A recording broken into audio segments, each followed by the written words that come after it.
Olá, bom dia para você. Uma economia de mais de 200 milhões de reais em 2017. Este é o valor que o Senado poupou e devolverá aos cofres públicos. A medida foi anunciada pelo presidente da Casa, senador Eunício Oliveira, nesta quinta-feira. Ele também destacou as principais matérias aprovadas pelo Senado neste ano. Finalmente, o presidente Eunício Oliveira apontou que a economia feita pelo Senado de 203 milhões de reais corresponde a 47% das despesas não obrigatórias, que é a parte do orçamento em que o Senado tem autonomia para gastar. Não estouramos o teto e estamos hoje anunciando aqui nessa mesa que iremos devolver aos cofres públicos a soma de 203 milhões de reais economizado por essa presidência e por a sua gestão. Parabéns, presidente. Recursos economizados para permitir o investimento em educação, em segurança pública, maiores prioridades para a nossa população, assim como a educação. Alerto, desde logo, aos ministros do Planejamento e o ministro da Fazenda que viabilizem o aproveitamento desses recursos que economizamos e que o Senado devolve no dia de hoje, a fim de que não sirvam para superávit fiscal, e sim para aporte desses recursos que estamos devolvendo. Eles sejam feitos nas áreas indispensáveis à cidadania brasileira, como segurança pública, como saúde e como educação. Não deixamos de olhar para a educação e aprovamos novas regras de distribuição do Fundo de Financiamento Estudantil, que prevê, a partir de 2018, que as faculdades interessadas no programa participe de um fundo de garantia para pagamento de liquidação da dívida dos alunos. Outra mudança é que o FIES será dividido em 3 faixas, de acordo com a renda dos estudantes interessados, e que o Banco Nacional de Desenvolvimento Social e os fundos constitucionais serão chamados a financiar o programa. Merece destaque a aprovação no Senado, a reforma trabalhista e a reforma política, que foram democráticas e amplamente discutidas em comissões e na Casa e em sessões temáticas. A aprovação da reforma trabalhista abriu a possibilidade de criarmos mais empregos tão necessários à população e modernização das relações do trabalho. O presidente do Senado também apontou a importância das medidas aprovadas na área econômica. Aprovamos a medida provisória que permitiu a continuidade dos saques das contas inativas do Fundo de Garantia do Tempo de Serviço, FGTS, sem a carência de 3 anos exigida pela legislação anterior.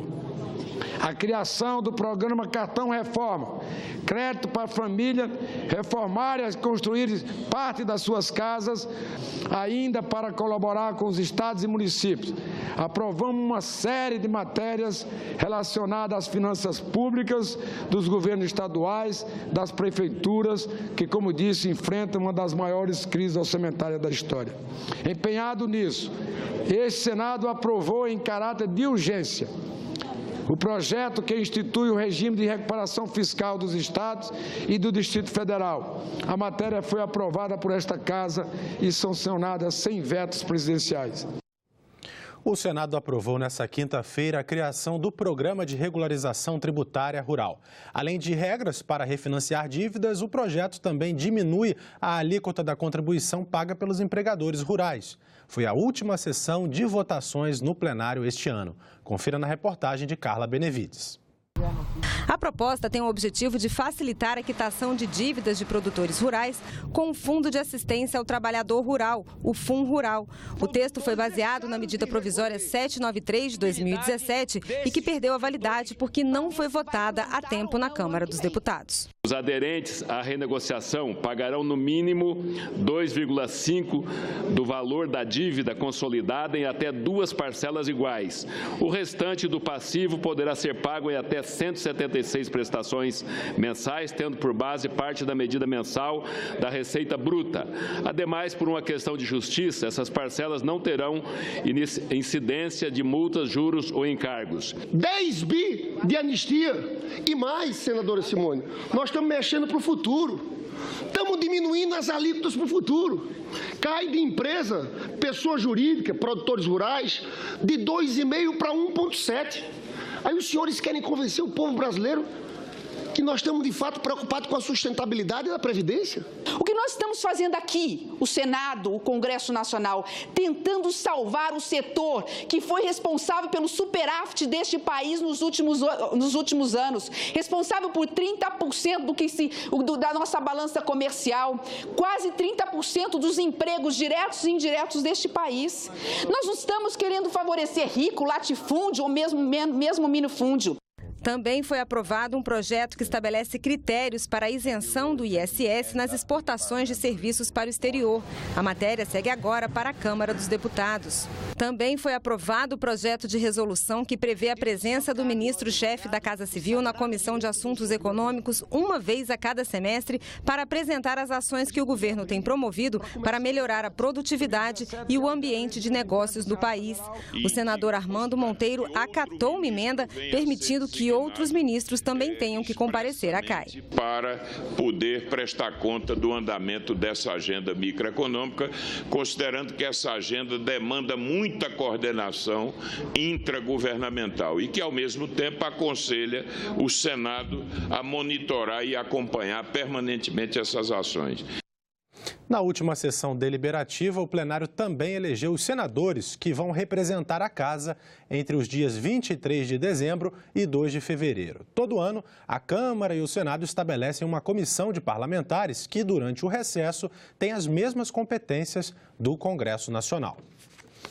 E hoje, às 11 horas, vai ser realizada a sessão solene do Congresso Nacional para comemorar o Dia do Arquiteto e Urbanista e o 6º aniversário do Conselho de Arquitetura e Urbanismo do Brasil. Em 2017, 7 sugestões de iniciativa popular registradas no portal E-Cidadania foram aprovadas na Comissão de Direitos Humanos do Senado. E quem traz mais informações é a Sabrina Mâncio, apresentadora do programa Alô Senado. Bom dia, Sabrina. Bom dia, Tiago. Bom dia a você que está nos assistindo. A gente sempre fala aqui do portal E-Cidadania, que é um espaço para que o cidadão possa participar mais ativamente das discussões que acontecem aqui no Senado. No espaço Ideia Legislativa, você faz uma sugestão e ela pode ser analisada pelos senadores se conseguir 20 mil apoios. Neste ano, 7 sugestões viraram ou projeto de lei ou proposta de emenda à Constituição e vão tramitar aqui no Senado. E a gente destaca 2. Um projeto que criminaliza a discriminação ou preconceito de orientação sexual ou identidade de gênero e uma PEC que proíbe o pagamento de auxílio moradia aos membros do poder público. Essa PEC foi apresentada pelo senador Randolfo Rodrigues, inspirada em uma sugestão registrada aqui no E-Cidadania. E Sabrina, com o fim do ano chegando, já se tem um balanço das participações no portal E-Cidadania? A gente tem sim, Tiago.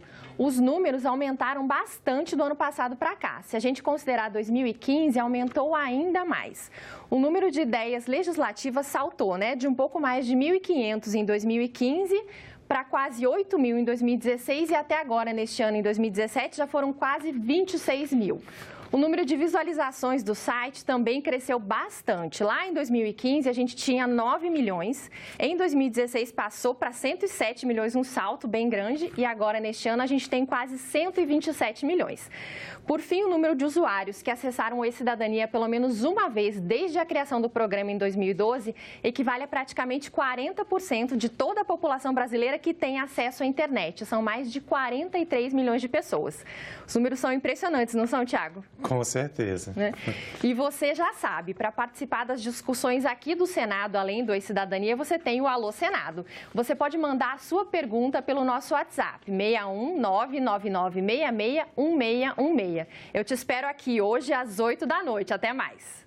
Obrigado, Sabrina, pelas suas informações. Obrigada, Tiago. A assistência psicológica no ambiente escolar para ajudar professores, estudantes e vítimas do bullying a enfrentarem relações complicadas e situações difíceis. É o que prevê projeto em análise no Senado. Dos 8 aos 14 anos, Luciana Carvalho pesava 75 quilos e os apelidos eram vários. Baleia azul, né? Free Willy, tudo rolha de poço, né? Tudo quanto é apelido ofensivo que existe. Apelidos que causaram muitos traumas. Eu não consegui fazer ginástica, eu tinha pânico esse negócio de academia. Pra mim era horrível, eu vivia me escondendo, né? Usando roupa mais comprida, que deixa a gente mais gorda ainda, né? Realmente eu não aceitava, os outros faziam com que eu não aceitasse o meu corpo, né?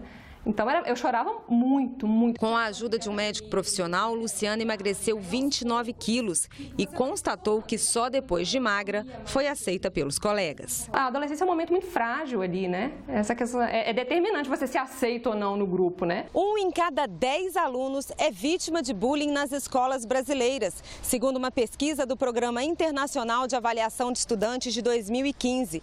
As agressões variam desde insultos a ameaças, danos ao material escolar e até agressões físicas. A pesquisa avaliou adolescentes de 15 anos e revelou que 17,5% deles sofrem algum tipo de bullying todos os meses. 9,3% dizem ser alvo de piadas. 7,8% se sentem excluídos por colegas. O índice de estudantes ameaçados é de 4,1%. Empurrados e agredidos fisicamente, 3,2%. 5,3% dos estudantes disseram que colegas destroem seus pertences. Qual é a melhor maneira de abordar a questão do bullying? É mediante a promoção das relações saudáveis. É você trazer para a escola atividades cooperativas e fazer os meninos colaborarem, estimular a empatia, né? Agora, para fazer isso, o professor tem que ser formado para isso e saber que isso é tão importante quanto ensinar matemática, português e geografia. No Senado, tramita uma proposta que prevê a atuação de psicólogos dentro do ambiente escolar para auxiliar professores e alunos do ensino básico com estratégias de combate ao bullying. Ele vai trabalhar com esse professor nessa direção de ajudá-lo, né, trabalhar em conjunto, em cooperação, para que a escola possa promover essas relações saudáveis de uma forma mais ampla e não só resolver um problema psicológico de uma ou outra criança ou adolescente. A psicóloga Ângela Branco participou de audiência pública promovida pela Comissão de Assuntos Sociais do Senado, exatamente para debater esse tema. Para a presidente da comissão, senadora Marta Suplicy, são necessárias várias ações para combater o bullying. Se você não tem alguém que entenda e que seja dedicado a isso, é muito difícil o professor ter a capacitação para isso, ou ele não tem nem instrumentos para lidar, finge que não vê, ou às vezes põe de castigo no pior caso. Mas se você tem nessa reunião de professores um psicólogo e um professor que conversa com todos os professores para saber qual é o que está mais complicadinho, ele vai olhar, vai ver o que ele faz no recreio, eventualmente pode fazer uma visita aos pais. Novas regras para obtenção do certificado de entidades beneficentes de assistência social. O projeto que traz mudanças nessa área foi aprovado ontem pelos deputados e vem agora para o exame do Senado. A Câmara também aprovou o texto do acordo entre Brasil e Estados Unidos, que prevê cooperação para uso pacífico do espaço exterior. O acordo foi assinado em Brasília em 2011 entre o ex-presidente Barack Obama e a ex-presidente Dilma Rousseff. A matéria vai ser examinada agora pelos senadores. E nós ficamos por aqui. Você pode rever as reportagens desta edição na nossa página na internet, senado.leg.br/TV. Obrigado pela sua companhia e continue sintonizado aqui na TV Senado.